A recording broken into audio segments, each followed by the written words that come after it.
what are some thoughts or some comments on behalf of the KBA about banking and people with disabilities in Kenya?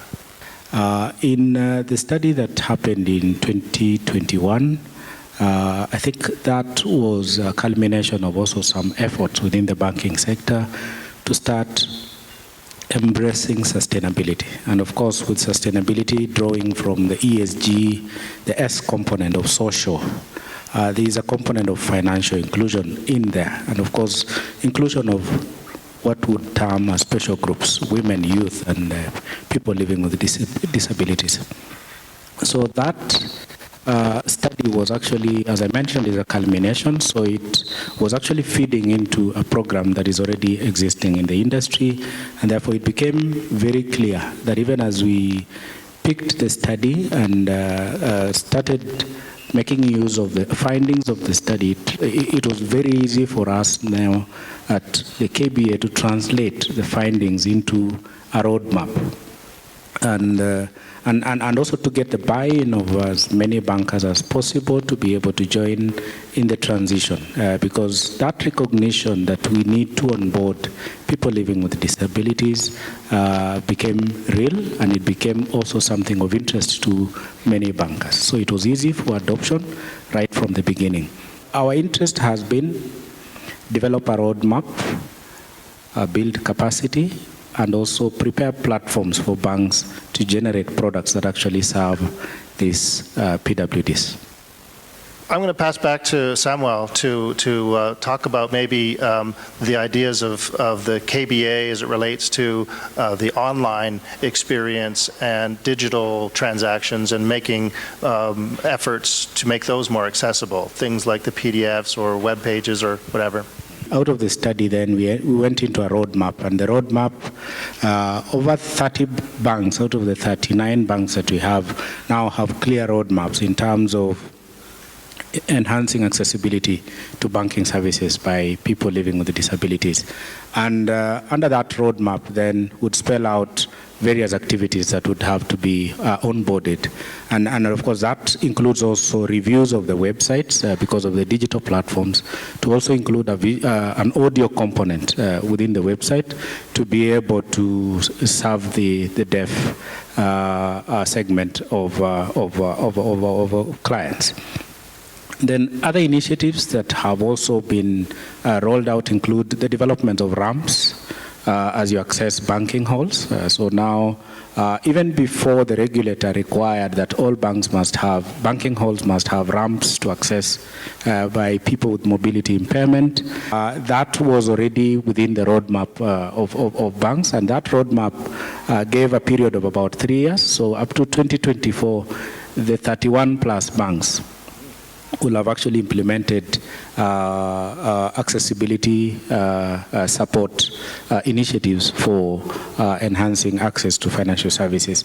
So that also included, James mentioned about ATMs. So for those that have mobility challenges, they would have ATMs on a lower level, as well as also the same ATM cards would also be modified to also serve the visually impaired, so that they are able to access the services. So it's a journey, and we hope as KBA we continue to monitor how each bank is actually implementing what they promised within the roadmap, because there was buy-in by all, and I think there is a commitment on the part of banks to actually deliver those services. And again, by 2024, I think within the roadmap of KBA, we agreed with the banks that we should have each bank branch across the country have somebody who can do sign language.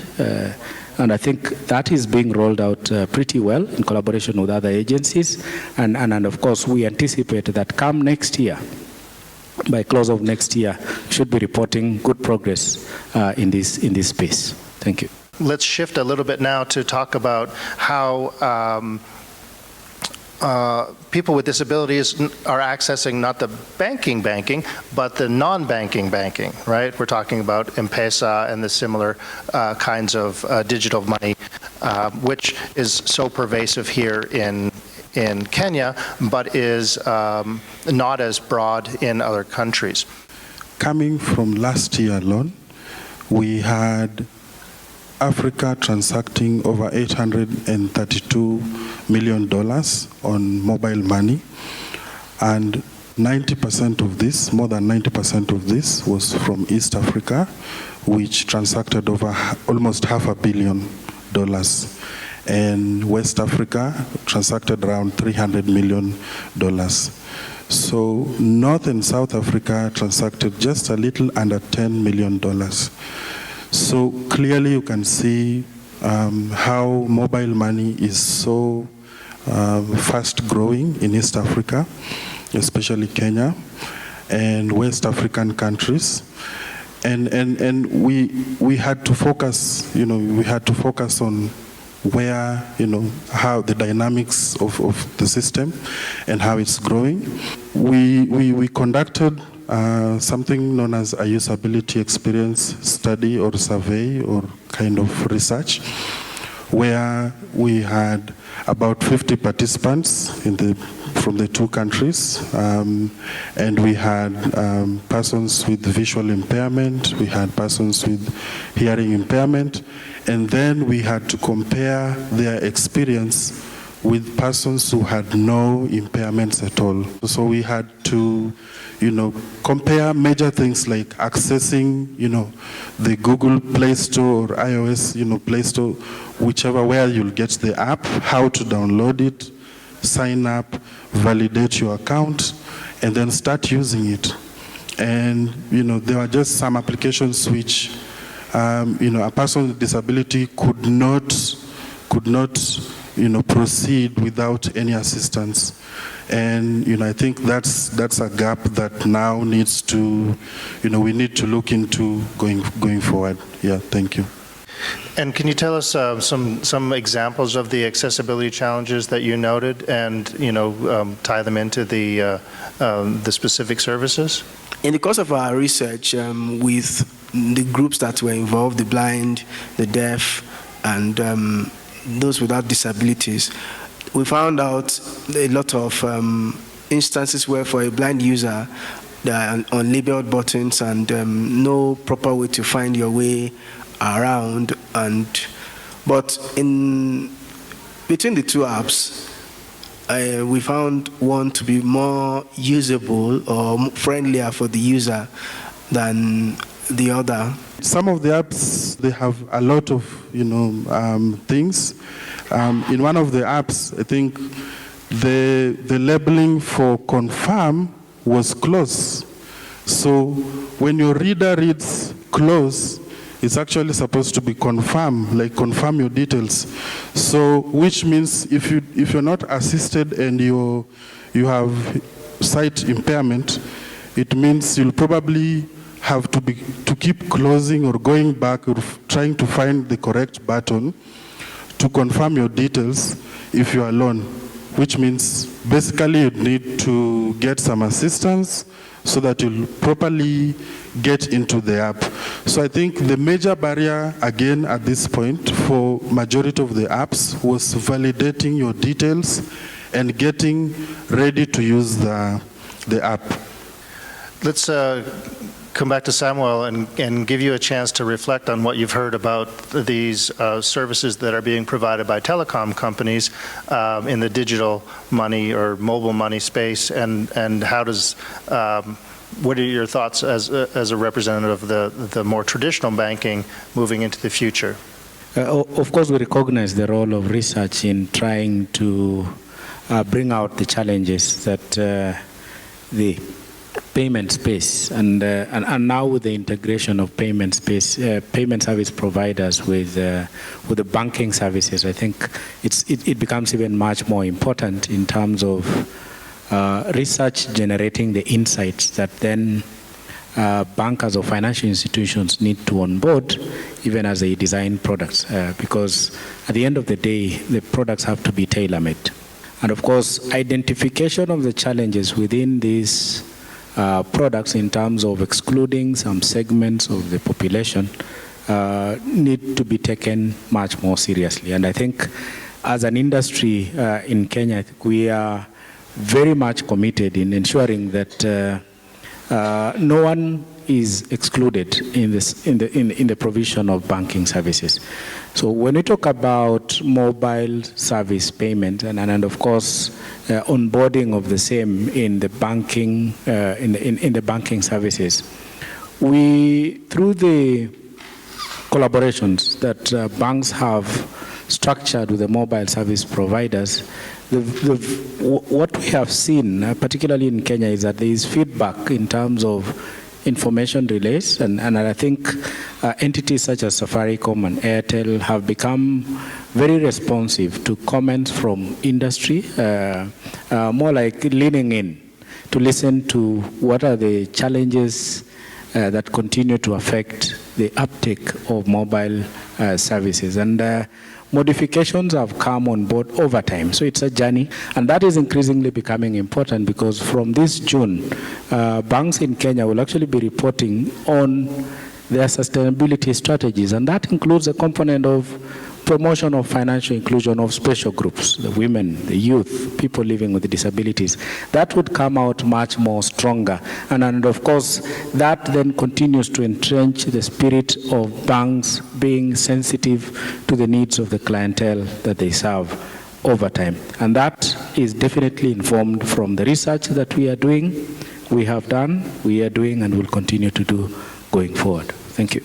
Tell us more about your experience as a person with a disability with the traditional banking and with the mobile money, and just to share some more of your observations and thoughts on the future in Nigeria for these services. For many persons with disabilities, the fact that banking went digital was expected to be a great opportunity in the sense that the need to visit the physical bank locations would be reduced, or the need to interact with unfriendly bank staff would also be reduced. Unfortunately, the digital platforms have thrown up their own challenges in the fact that a lot of them are not as accessible as you would expect them to be. So people are sort of frustrated. And in Nigeria, where the illiteracy level is quite high, when persons with disabilities who are literate are finding it difficult, you can just as much imagine what the experience will be with those with little or no education. So it's a market that has great potentials, but it needs proper structuring and commitment to accessibility. And of course, when you talk about that, it means that how do these companies, mobile money and traditional bank platforms, embrace and incorporate accessibility into their operations and their platforms from the very beginning? And to what extent do they even involve persons with disabilities in saying, we want to test or we want to know how effective or how usable these platforms are? So there are some progresses, well, maybe I'll call them baby steps, but there's generally a very long way to go to make these platforms usable and friendly for persons with disabilities in Nigeria. In your view, in Nigeria, as your local context, is there a way for the community that represents people with disabilities to be assertive and active and proactive in insisting on better, more accessible services? Yes, there have been various efforts to flip the script as you described it. But I would also say to you that the disability community in Nigeria needs to be more vocal. It's one thing to engage the operators, but another thing to put your concerns and your challenges out there in the public domain, so that with greater awareness, you have perhaps investors, perhaps consumer groups, perhaps other stakeholders of the banking system demanding of these banks that, because of the awareness they have about the importance of accessibility, not just for persons with disabilities themselves alone, but even to the non-disabled community, that this is a must-do. This is what social responsibility in the banking system is about. So the disability community, no doubt, needs to be more vocal, needs to be more out there, and needs to be more intentional about what it's doing to flip the script. We are absolutely out of time, but this has been fantastic. We could go on and on, but I just want to share with the audience and thanking you all very much for your thoughts.